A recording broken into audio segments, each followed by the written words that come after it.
Hello friends, நான் இன்னைக்கு கொத்தவரங்காய் பொரியல் செய்ய போகிறேன். அதுக்கு தேவையான பொருட்கள் என்னென்னு பார்த்துடலாமா? அன்றைக்கி ஒரு 4 கொத்தவரங்காய் எடுத்து கட் பண்ணி வேக வச்சுருக்கேன். தேங்காய், மிளகாய், ஜீரகம், ஒரு 1/4 டீஸ்பூன், தேவையான உப்பு. இப்போ எப்படி செய்வோம் பார்ப்போமா? இந்த தேங்காய், மிளகாய், ஜீரகம், உப்பு இதெல்லாம் தண்ணி ஊற்றாமல் மிக்சி ஜாரில் பொடி பண்ணி வச்சுக்கணும்.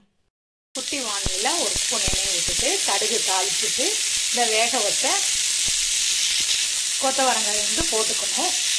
அதுக்கு இங்கே பாருங்கள், நான் மிக்சி ஜாரில் தண்ணி ஊற்றாமல் நல்லா நைஸாக அரைச்சி வச்சுருக்கேன். இதையும் இப்போ கொத்தவரங்காயில் போட்டுக்கலாம்.